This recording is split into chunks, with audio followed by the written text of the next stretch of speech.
देखिए, cash for vote में जो असली कल्प्रिट हैं, जो बेनिफिशियरी हैं, उस तक दिल्ली पुलिस के हाथ क्यों नहीं पहुंच रहे हैं।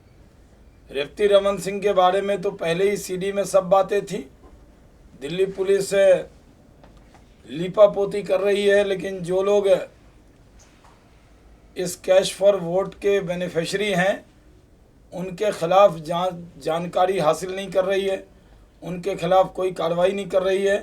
ये जांच तब तक निष्पक्ष नहीं मानी जाएगी जब तक इसके बेनिफिशियरी तक दिल्ली पुलिस के हाथ नहीं पहुंचेंगे।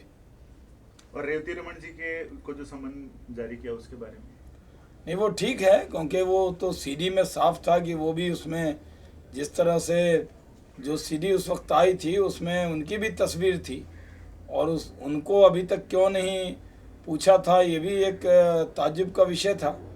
तो उनको देर से दिया है लेकिन दुरुस्त दिया है। लेकिन इसके जो बेनिफिशियरी हैं, कैश फॉर वोट से जिनकी सरकार बची, जिनको फ़ायदा मिला, जो लोग इसके बेनिफिशियरी हैं, उन तक दिल्ली पुलिस के हाथ क्यों नहीं पहुंच रहे हैं, ये देश जानना चाहता है। रेवती रमन जी का कोर्ट में पेश होना और बयान देना कितना आपको लगता है कि जो बेनिफिशियरीज हैं जहां तक कानून को पहुंचना चाहिए वहां तक पहुंच जाएंगे उनके बयान से? नहीं, मुझे लग रहा है दिल्ली पुलिस जो है कछुआ गति से काम कर रही है। दिल्ली पुलिस को पूरी तरह से बेनिफिशियरी को बचाने की चालें चल रही है। रेवती रमन जी का बयान कितना कारगर साबित होगा उसमें कोर्ट में जब वो पेश होकर बताएंगे चीजें? तो रेवती रमन जी का जो बयान है उससे भी बड़ी बात है कि जो बेनिफिशियरी है उस तक हाथ पहुंचने चाहिए, तब ही इसका पर्दाफाश होगा। क्योंकि जो बेनिफिशियरी हैं वो अभी तक बचे हुए हैं और दिल्ली पुलिस के हाथ वहां नहीं जा रहे हैं। विसिल ब्लोअर को जेल हो रहा है, जो बेनिफिशियरी हैं वो मजा मार रहे हैं।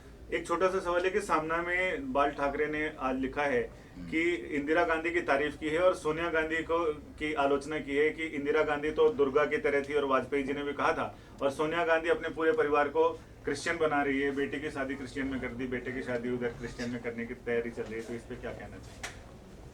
अब देखिए, ये शादी ब्याह के विषय पर हमें कुछ नहीं कहना। नहीं, पूरे परिवार को क्रिश्चियन बनाने के आरोप है।